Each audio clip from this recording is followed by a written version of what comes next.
तो स्वागत है आप सभी का आपके अपने YouTube चैनल एसएस पर। दोस्तों हम लोग देख रहे हैं सेमेस्टर 4 सोशियोलॉजी मेजर 6 का एक बहुत ही इंपॉर्टेंट क्वेश्चन जो है आपका हर्बर्ट स्पेंसर के सामाजिक उद्विकास के सिद्धांत की व्याख्या करें। क्या लिखा है कि हर्बर्ट स्पेंसर के सामाजिक उद्विकास के सिद्धांत की व्याख्या करें। चाहिए आइए इस क्वेश्चन के आंसर को हम लोग समझेंगे। इससे पहले अगर चैनल पर आप लोग नए हैं तो चैनल को सब्सक्राइब कर लीजिए, साथ ही अपने दोस्तों तक भी इस वीडियो को शेयर कर दीजिए। और चैनल को आप सब्सक्राइब कर लेंगे उसके बाद आप बेल आइकन को दबाकर उस पर ऑल को सिलेक्ट कर दीजिए, ताकि आप पूरे सेमेस्टर का जब सेमेस्टर 4 का एग्जाम देंगे और जो भी हम अपने चैनल पर यहाँ पर वीडियो अपलोड करेंगे उसका नोटिफिकेशन जो आप तक पहुँचता रहे। इसके लिए आप जो बेल आइकन है उस पर उसको ऑल पर सिलेक्ट कर लीजिएगा। सबसे पहले हम लोग एक बार देख लेते हैं कि हर्बर्ट स्पेंसर कौन थे। ठीक है, तो ये एक दार्शनिक थे, समाजशास्त्री थे, जैव वैज्ञानिक, मतलब जीव के बारे में इनका वैज्ञानिक था। ये जीवों के बारे में जानते थे, ये मनोवैज्ञानिक भी थे। ठीक है, तो ये सब दार्शनिक थे ये। ठीक है, स्पेंसर दार्शनिक थे, हर्बर्ट स्पेंसर। इनका अगर युग का बात करें तो 1820 से 1903 तक इनका युग रहा था, जीवन काल। ठीक है, आइए हम लोग समझते हैं इसके आंसर को। सीधा सीधा इसके आंसर को हम लोग समझेंगे और बहुत ही विस्तार से समझेंगे। ठीक है, तो वीडियो को आप लोग अंत तक जरूर देखिए। क्या लिखा है कि हर्बर्ट स्पेंसर ने समाज को जीव विज्ञान के समान एक गतिशील इकाई के रूप में देखा। उनके अनुसार, क्योंकि ये एक जीव वैज्ञानिक थे, ठीक है, इसलिए इन्होंने कैसे देखा, तो जीव विज्ञान के समान गतिशील इकाई के रूप में देखा। किसको? समाज को। आगे लिखा है उनके अनुसार समाज का विकास प्रकृति की तरह शक्ति, पदार्थ और गति के सिद्धांत पर आधारित है।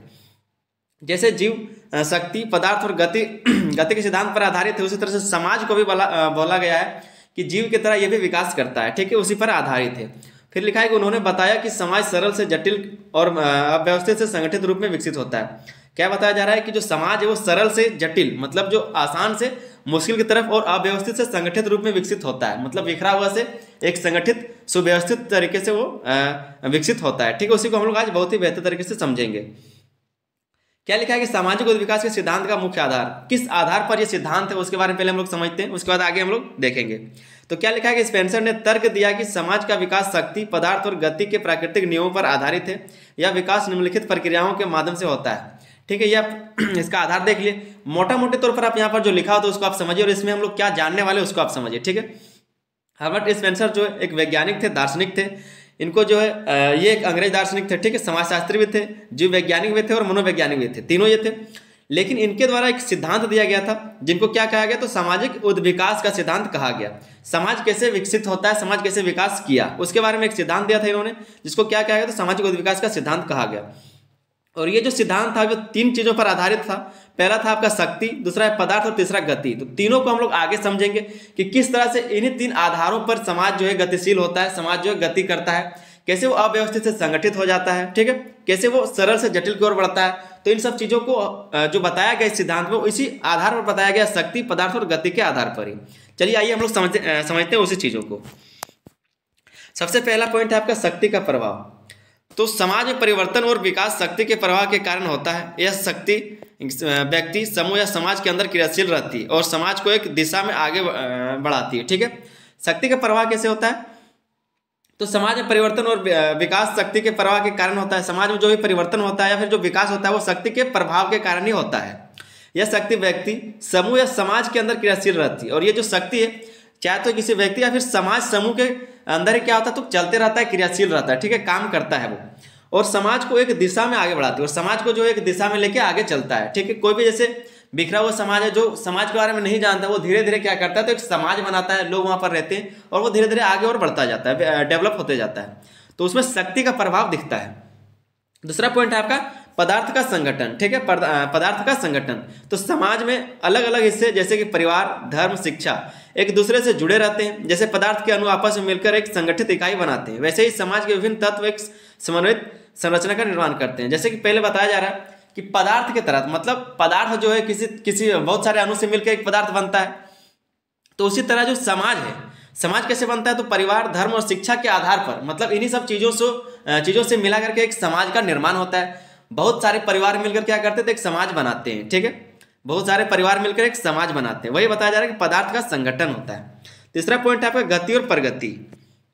तो गति के सिद्धांत के अनुसार समाज का विकास सरल और अविभाजित संरचना से जटिल और विभाजित संरचना की ओर होता है। क्या बताया जा रहा है कि गति के सिद्धांत के अनुसार, मतलब गति के सिद्धांत जैसा काम करता है उसके अनुसार समाज का विकास और सरल अविभाजित संरचना से जटिल और विभाजित संरचना की ओर जाता है। मतलब जो अविभाजित था और जो सरल था उससे वो जटिल की तरफ और विभाजित की तरफ चला जाता है। ठीक है, आगे लिखा कि यह विकास धीरे धीरे गति प्राप्त करता है और समाज को अधिक संगठित और उन्नत बनाता है। और धीरे धीरे क्या होता है, तो ये गति प्राप्त कर लेता है, तेजी से इसमें गति आ जाता है और धीरे धीरे क्या होता है, तो समाज को अधिक संगठित और उन्नत बनाता है, तरक्की में ले जाता है। फिर हम यहां से जानेंगे हम लोग सामाजिक विकास के चरण, किन चरणों में इसको बांटा गया। ठीक है, कौन कौन से चरण आए थे। सबसे पहले हम लोग देखेंगे, इसमें 2 चरण लिखे गए हैं। पहला है आपका सैन्य समाज। ठीक है, क्या लिखा है कि स्पेंसर ने समाज के विकास को 2 मुख्य चरणों में विभाजित किया है। स्पेंसर जो थे उन्होंने समाज के विकास को 2 मुख्य चरणों में विभाजित किया। पहला आपका सैन्य समाज और दूसरा हम लोग आगे देखते हैं। ठीक है, पहला आपका सैन्य समाज को हम लोग समझेंगे।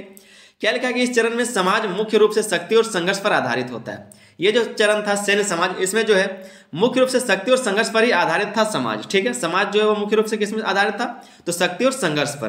दूसरा पॉइंट इसमें लिखा है कि समाज के सदस्य युद्ध और सैन्य क्रियाकलापों में संलग्न रहते थे। ये जो सैन्य समाज था या फिर जो सामाजिक विकास का जो पहला चरण था जिसको सैन्य समाज कहा गया, उसमें जो समाज वो सदस्य, समाज का जो सदस्य वो युद्ध और सैन्य क्रियाकलापों में ही लगे रहते थे, संलग्न होते थे। फिर अगला पॉइंट इसमें कहा जा रहा है कि इस चरण में व्यक्तियों की स्वतंत्रता सीमित होती है। और इस चरण में जो है सैन्य समाज में इस जो पहला चरण है इसमें क्या होता था, तो जो व्यक्ति है उसकी जो स्वतंत्रता है वो सीमित होता था, वो बंदिश में रहते थे। आगे हम लोग दूसरा चरण देख लेते हैं, इसका औद्योगिक समाज। दूसरा चरण कौन है, तो औद्योगिक समाज। इसमें क्या होगा, तो इस चरण में समाज शांति, सहयोग और उत्पादन पर आधारित होता है। किसमें आधारित होता है, तो ये जो यहाँ पर जो है दूसरे चरण में औद्योगिक समाज में ये जो दूसरा चरण है इसमें समाज जो है शांति, सहयोग और उत्पादन पर आधारित होता है। औद्योगिक समाज में व्यक्तियों को स्वतंत्रता और अधिकार प्राप्त होते हैं। और जो औद्योगिक समाज है वहाँ पर व्यक्तियों को स्वतंत्रता और अधिकार जो है प्राप्त होता है। आगे लिखा है कि इसमें समाज का संगठन अधिक जटिल और उन्नत होता है। इसमें जो समाज का संगठन है वो अधिक जटिल और उन्नत होता है। ठीक है, मतलब थोड़ा सा जटिल तो है लेकिन वो बहुत ही तरक्की होता है, उन्नत वाला होता है। फिर आगे हम लोग समझेंगे हर्बर्ट स्पेंसर के सामाजिक विकास की विशेषताओं को। क्या क्या इनके दिए गए जो सिद्धांत हैं, सामाजिक विकास का जो सिद्धांत है उसके क्या क्या विशेषताएं हैं उसको एक बार देख लेते हैं। ठीक है, लिखा है कि समाज और जीव का संबंध, समाज और जीव का किस तरह से संबंध है। तो स्पेंसर ने समाज को एक जीवित प्राणी के समान माना। स्पेंसर जो उन्होंने समाज को एक जीवित प्राणी के समान माना, जैसे कि पहले बताया गया था कि जैसे जैसे जीव विकास करते हैं उसी तरह से समाज धीरे धीरे विकास करता है। तो जो स्पेंसर का जो ये सिद्धांत है वो किस पे आधारित, जीव विज्ञान पर ही आधारित है। आगे लिखा है कि जैसे शरीर के विभिन्न अंग आपस में जुड़े होते हैं वैसे ही समाज के विभिन्न संस्थान आपस में जुड़कर कार्य करते हैं। जैसे बताया जा रहा है कि शरीर के सारे अंग एक साथ जुड़े हुए हैं और काम करते हैं, उसी तरह से जो समाज है उसमें विभिन्न संस्थान आपस में जुड़कर काम करते हैं। दूसरा विशेषता है वो है सरल से जटिल की ओर विकास। सरल से जटिल की ओर विकास, तो समाज शुरुआत में सरल और अविभाजित होता है। समाज जो शुरुआत में सरल और अविभाजित होता है लेकिन समय के साथ इनमें जटिलता बढ़ती है। यह विभाजन समाज को अधिक संगठित और अस्थायी बनाता है। समाज को अधिक संगठित बनाता है और अस्थायी बनाता है, एक जगह रहने के लिए बनाता है। ठीक है, तीसरा आपका विशेषता है वो है समायोजन और अनुकूलन। समायोजन और अनुकूलन, तो समाज अपने परिवेश और परिस्थितियों के अनुसार समायोजन करता है। जो संस्थाएं और प्रथाएं अप्रासंगिक हो जाती हैं वे समाप्त हो जाती हैं। जो भी समाज से निकलकर अलग करना चाहते हैं या फिर जो अलग रहना चाहते हैं, जो समाज, आप कहीं भी अलग जाइए किसी ना किसी समाज के साथ तो रहेंगे, लेकिन अगर वो कुछ भी नहीं करता, अगर वो किसी से मतलब नहीं रखता तो मतलब वो समाज या फिर प्रथाओं से, नियमों से कोई मेलजोल नहीं रखता, प्रासंगिक नहीं होता, तो उससे वो क्या होगा, तो धीरे धीरे वो समाप्त हो जाता है। चौथा विशेषता है इसका प्रगति का सिद्धांत। तो स्पेंसर ने प्रगति को सामाजिक विकास का एक प्रमुख उद्देश्य बताया। उनके अनुसार समाज का प्रत्येक स्तर पिछले स्तर से अधिक उन्नत होता है। उनके द्वारा जो सिद्धांत दिया गया है प्रगति का सिद्धांत, इसमें क्या बताया जा रहा है कि समाज का जो भी स्तर होता है, जैसे कि आज हमारा जो है वो पिछले स्तर से ज़्यादा है, मतलब आज हम जिस लेवल पर हैं, पिछले जब हम लोग कुछ वर्षों का बात करें तो उससे हम लोग बहुत नीचे होंगे, और आज हम लोग यहाँ पर उठ के आए हैं और कुछ सालों के बाद हम लोग इससे ज़्यादा उन्नत, उससे ज़्यादा तरक्की करेंगे। ठीक है, तो प्रगति का सिद्धांत है, एक विशेषता था। फिर यहाँ से हम लोग देखते हैं सामाजिक विकास की आलोचना। कोई भी सिद्धांत जब किसी विद्वान के द्वारा दिया जाता है तो साथ ही में उसकी कुछ आलोचनाएं की जाती है दूसरे विद्वान के द्वारा कि आपने ये सब जो सिद्धांत दिया वो कहाँ तक काम करता है या फिर कितना सही है। ठीक है, तो उसी को कहा जाता है आलोचना, मतलब बुराई। ठीक है, तो पहला जो इसका आलोचना है वो है डार्विनवाद का अति प्रयोग। डार्विनवाद भी एक सिद्धांत है जिसके डार्विनवाद जो है, डार्विन का एक सिद्धांत है जिसको कहा जाता है योग्यतम की उत्तरजीविता। इसको हम लोग आगे जब क्वेश्चन को सॉल्व करेंगे तब वहां पर देखेंगे। ठीक है, आप बस इसको यहाँ पर देख लीजिए। क्या लिखा है कि स्पेंसर ने डार्विन के योग्यतम की उत्तरजीविका के सिद्धांत का समाज पर अत्यधिक लागू कर दिया, जो पूरी तरह उपयुक्त नहीं है। ठीक है, एक सिद्धांत है जो पूरी तरह से उपयुक्त नहीं, फिर भी इसको समाज पर लागू कर दिया गया। किसके द्वारा? तो स्पेंसर के द्वारा। दूसरा आपका आलोचना लिखा हुआ है कि संवेदनशील पहलुओं की अनदेखी, जो संवेदनशील जो सेंसिटिव चीजें उस पर भी अनदेखी कर दिया गया। कैसे? तो उनका सिद्धांत केवल भौतिक और बाहरी विकास पर केंद्रित है। इसमें नैतिकता, भावना और मानवीय मूल्यों की उपेक्षा की गई है। यहाँ पर जो नैतिकता है, भावना है और जो मानवीय मूल्य है उनको देखा नहीं गया, उनकी उपेक्षा की गई। ठीक है, सिर्फ बाहरी चीजों को देखा गया, केवल भौतिकी और बाहरी विकास पर केंद्रित है। ये सब क्या आलोचना है? तीसरा आपका आलोचना है सांस्कृतिक विविधता की अनदेखी। तो स्पेंसर ने सभी समाजों के लिए एक समान विकास प्रक्रिया को स्वीकार किया है, जो वास्तविकता में संभव नहीं है। सांस्कृतिक विविधता कैसे? सांस्कृतिक जो विविधता है उसको अनदेखी किया। किस तरह से? तो स्पेंसर ने सभी समाजों के लिए एक समान विकास प्रक्रिया को स्वीकार किया। मतलब जो भी समाज है, चाहे वो छोटा हो, बड़ा हो, कैसा भी हो, सबको एक समान विकास प्रक्रिया को स्वीकार कर दिया। मतलब सभी को एक समान प्रक्रिया में रखा गया है, जो वास्तविकता में संभव नहीं है। जो वास्तविकता में अगर देखा जाए तो वो संभव नहीं, क्योंकि जिसको जैसा जरूरत है उसको उस तरह से डेवलपमेंट करना चाहिए, उस तरह से उस पर काम करना चाहिए। चौथा आपका पॉइंट लिखा हुआ, चौथा आलोचना है वो औद्योगिक समाज का आदर्शीकरण। तो उन्होंने औद्योगिक समाज को सामाजिक विकास का सर्वोच्च रूप माना, लेकिन यह सभी समाजों पर लागू नहीं होता। लेकिन ये क्या होता है? सभी समाजों पर ये लागू नहीं होता है। ठीक है, उसके बाद एक निष्कर्ष को आप लोग लिख देंगे जरूर। निष्कर्ष में आपको लिखना है कि हर्बर्ट स्पेंसर का सामाजिक उद्विकास का सिद्धांत समाजशास्त्र में एक महत्वपूर्ण योगदान है। उनके विचारों ने यह समझाने का प्रयास किया है कि समाज की किस प्रकार सरल से जटिल और अव्यवस्थित से संगठित संरचना की ओर विकसित होता है। उनका जो सिद्धांत है वो बताने का प्रयास करता है किस तरह से जो समाज है वो अव्यवस्थित से संगठित संरचना की ओर और जो है सरल से जटिल की ओर कैसे बढ़ता है। ठीक है, आगे लिखा है कि हालांकि इस सिद्धांत की सीमाएं भी हैं, लेकिन यह समाज के विकास को समझने के लिए एक मजबूत आधार प्रदान करता है।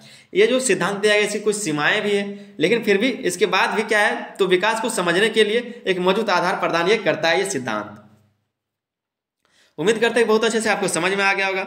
दोस्तों अगर चैनल पर नए थे तो एक लाइक और एक सब्सक्राइब जरूर कर दीजिए। साथ ही में अपने दोस्तों तक भी इस वीडियो को शेयर कर दिए ताकि वे लोग भी तैयारी कर सकें।